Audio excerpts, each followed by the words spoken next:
I definitely don't like this. I don't like this. I'm definitely scared.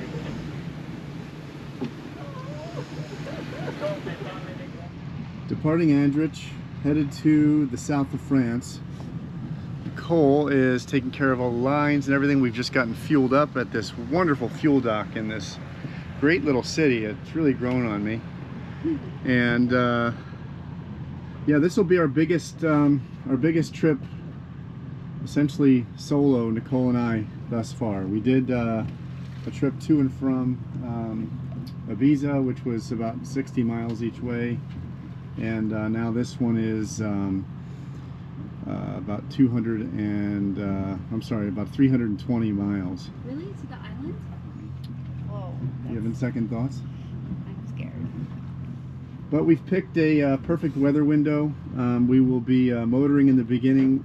Tonight we'll have a projected broad reach, and then motoring at the end into France. There's no mistrals projected. No bad weather, wave action is good, so it really is ideal. So this is the time to go, I think. So here we go. So this is an example of what we do when we're on a long passage, is we do work from the boat. In our swimsuits.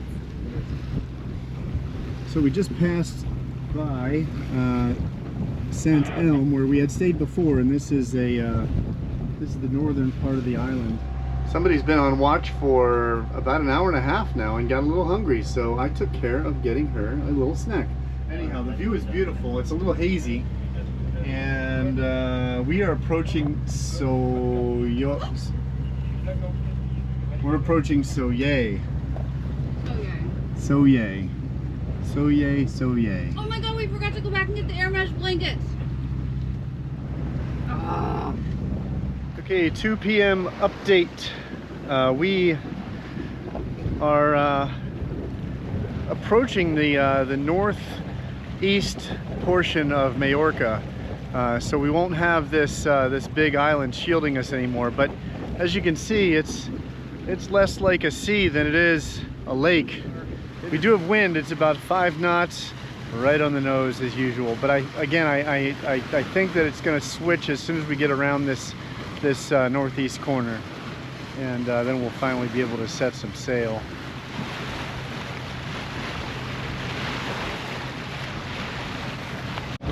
And if you're wondering, the teak decks are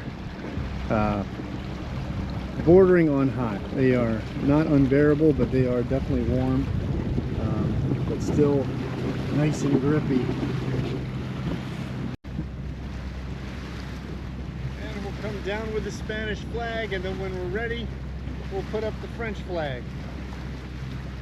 Meanwhile, in the cockpit, our Código Tequila representative is working hard. She's been going non-stop while I've been on watch this whole time, but soon it will be her watch. I did watch for an hour and a half. You did the watch for an hour and a half, but you've been working for like 4 hours now. What do you think of Starlink? What's your opinion of Starlink? Really good when it's just the two of us. Yeah. When we had all the kids, we had a little bit of an overload on the system, right? And that kicked you off of the meeting, which is a video chat, but otherwise it works really well. And I feel like I found the ideal spot for it, suction cupped onto the back hatch, because we generally don't open that hatch very often, and if you do, we just sort of wedge it open. It literally could not be more calm, and Nicole is freaking out right now. And Nicole's having a hard time. She's scared. It's a little bit rolly. We've got 12 knots of wind, 7 knots of boat speed, so we're making great progress. It's very, very nice out. It's just a little bit sunny, so I made this little sunshade so we don't get hit so hard by the sun, and that seems to be working real well. But I think she's feeling a little bit seasick and anxious about being out here. I definitely don't like this. I don't like this. I'm definitely scared.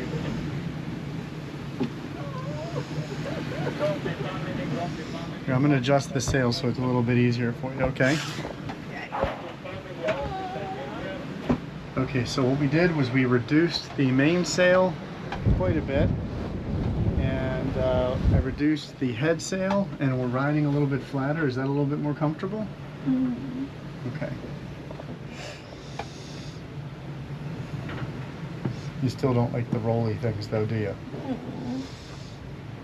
Just trying to get in the foam zone. Yeah, why don't you epilate? That seems to help. No, I don't think that would help. Whew. It is hot out. So I'm just getting some relief here on the foredeck. I had to take the bimini down, which means no shade, so I'm getting shade from the mainsail. She's having some trouble adjusting just because of the issues with her, you know, her having to work while she's out here. I think that's pretty hard, being at sea, not used to being at sea, and then having to run meetings via Starlink. So she seems to be handling things on that end pretty well. If you heard her on her calls, you'd be pretty impressed. But you can tell it's kind of scary for her, which I understand.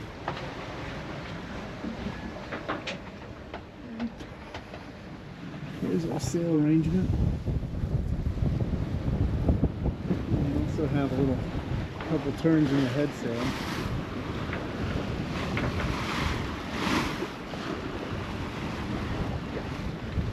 But she usually does better when she keeps busy, and that's why this is good that she's doing kitchen work. She likes to clean. She loves to clean. I can't even just imagine how much of a pain it would be to have to go fill up with a hose in some marina and get questionable water in your tanks. I've probably filled these tanks 12 times in the last 2 months. So, you know, this is the key. Just get her laying down in her cocoon with her phone, and the rolls don't seem as bad because you're in like a little rolly hammock. It actually makes you sleep a little bit. So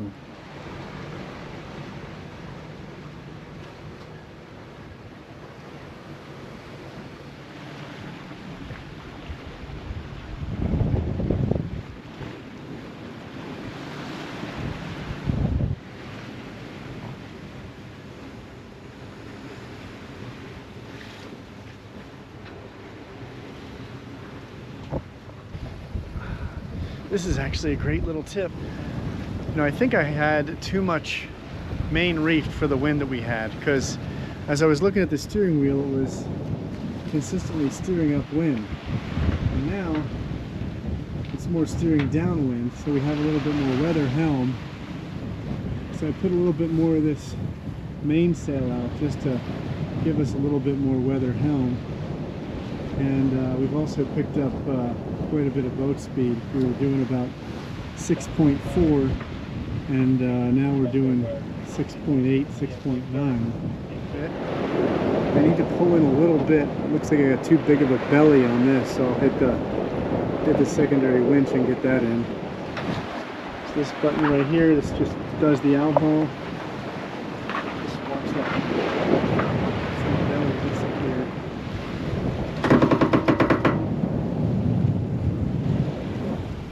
I wish it was that easy for me. If we could just push a button and have our belly disappear like that. Give you an idea what kind of progress we've made today.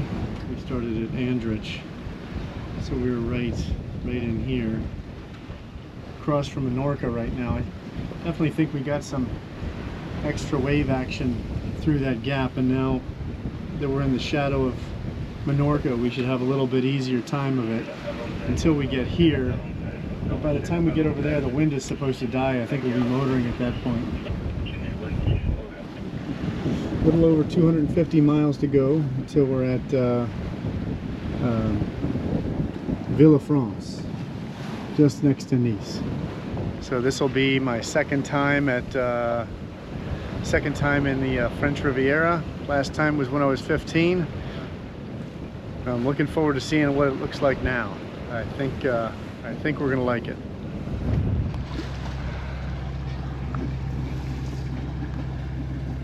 We had a very nice 24-hour run from Mallorca, and we're now entering that sort of danger zone, essentially. This is where the Mistral flies, right through this area. There's not a lot of traffic out here. I mean, I'm zoomed out quite a bit, you know, 50 miles, 100 miles, and we haven't seen a ship or boat in a while.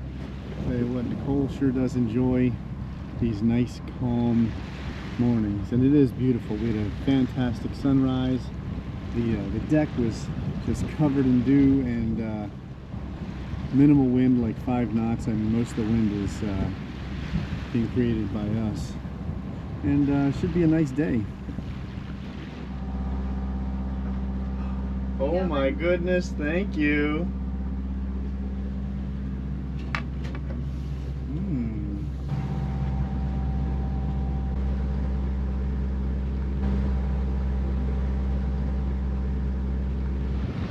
As predicted, we've got wind, and we're doing 6.5 knots upwind.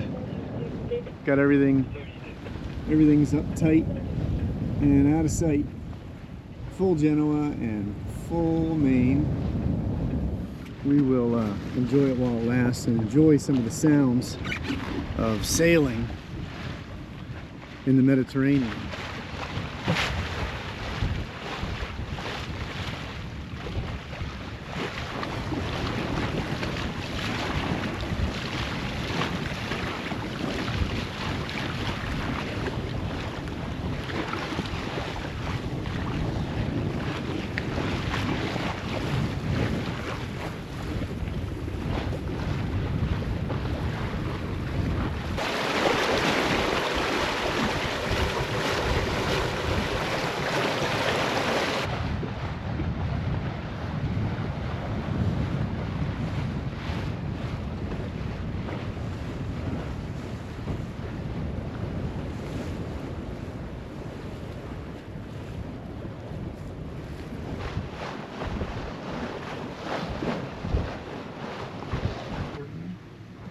Is this champagne sailing? This is champagne sailing. Okay. Yeah, I guess it's not that bad. It was worse yesterday.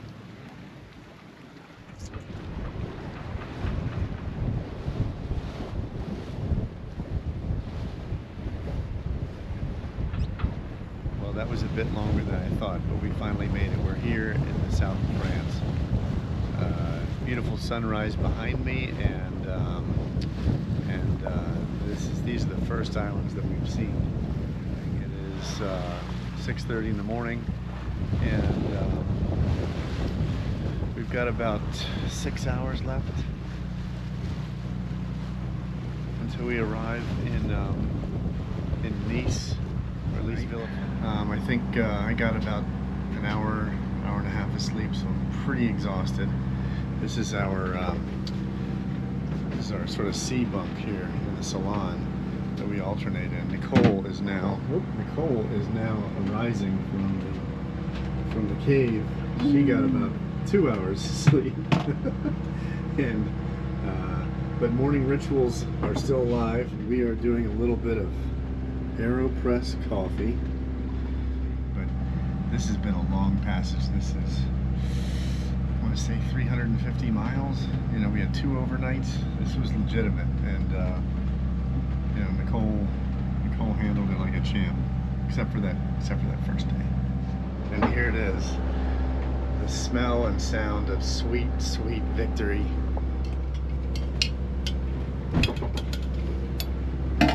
We made it through another night, and now we deserve a cup of coffee in the morning. It's probably worth mentioning the sensitivity that we have to noises when you're on a boat. You're used to the constant drone of the engine. You're used to certain things clanking that you just can't help. But every once in a while you'll hear a different noise, and one of those noises is the sound of the water pump. Now, our water pump on the Hallberg Rassy 44 will, you know, go off if somebody's using the water, but it also goes off if the water maker is getting flushed. So it's not unusual to just hear it going off you know, every so often, but not too often. One time we heard it going off. It was the swim platform hose that was dribbling, and so there was a very slow leak. You could lose all your water that way. So I found that one. The one last night was a little bit more concerning. It was very bumpy last night, and I'll kind of show you what happened. But I heard the water pump going off. I thought it was maybe the flushing pump, but it seemed to be going off a little bit too much. I walked into the bathroom here and was hit by steam, and this whole basin, this whole thing. The wood was floating, that was all filled with water, and this was filled with water. What had happened was this hose had fallen off and somehow jostled this just enough to let some water come out, and it just ran and ran, and this could have flooded the boat. I mean, it was you know, 3 inches high in here, but definitely could have flooded the boat. So that's one of those things. You always listen. You don't put on headphones. You know, you listen, you look, you smell, anything different you want to know about it, and that's a good tip. Breakfast time. Thank you. You're welcome. After a 300+ mile cruise from Mallorca to south of France. We're not quite at the Riviera. We're at Côte d'Azur East. We're going to stop off here first. It's a place called Rad Deay. I did not choose it. Nicole did. Turns out it's a big naturist hangout. So nice breakfast here, and honey, we just kicked ass. Seriously, 300-mile passage. Nicole, we've arrived. Have we arrived in Sweden? No, have we arrived in France? France! So what's interesting about this Rad Deay place is not only was it a popular Roman outpost where you can find lots of Roman artifacts in the seabed, but it was also the chosen landing zone for 20,000 U.S. troops right in here at this bay, and there's actually a monument that we're going to go see to commemorate that. Welcome to the French Riviera and our first sun chill on the mainland Europe. 1, 2, 3. How is it?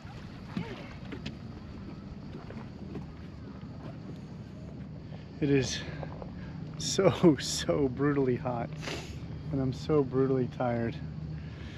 But we're gonna wash off this sweat.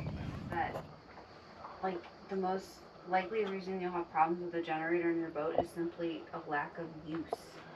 Yeah, that's not us. So our generator gave us a number 74 exhaust fault, that middle one. It says high. When it's running, it says high, and then it turns off by itself. It's the manual. It's an exhaust fault. I checked the water intake, and the water intake, it was dry. The basket was dry. There was no water in there. So even with the through hull on, there was no water coming up. So I took a hose and I flushed it. I back flushed it. I feel like it might have been clogged with something. The basket was not clogged, but I did. It seemed like, you know, I put a rag around it. Seemed like some pressure went through. And of course, it's hot as Hades in that engine room after all the motoring that we just did. But in any case, I flushed it. I flushed it forward towards the engine, and it still does not seem to suck. So next step is I'm going to check the impeller. That's the next step, but it's too hot to touch right now, so I'm gonna wait for it to cool down. Yoga. Here we are. So I took out the impeller housing, and the impeller is destroyed. Now the big concern is there's 3 arms of the impeller gone. and there's no arms in there, so it obviously went into the whatever that thing's called, the heat exchanger, so it's in there somewhere. Okay, so my diagnosis is that we had a clog in the intake pipe. It dried out our impeller shredded. God knows where those pieces went, and we replaced the impeller.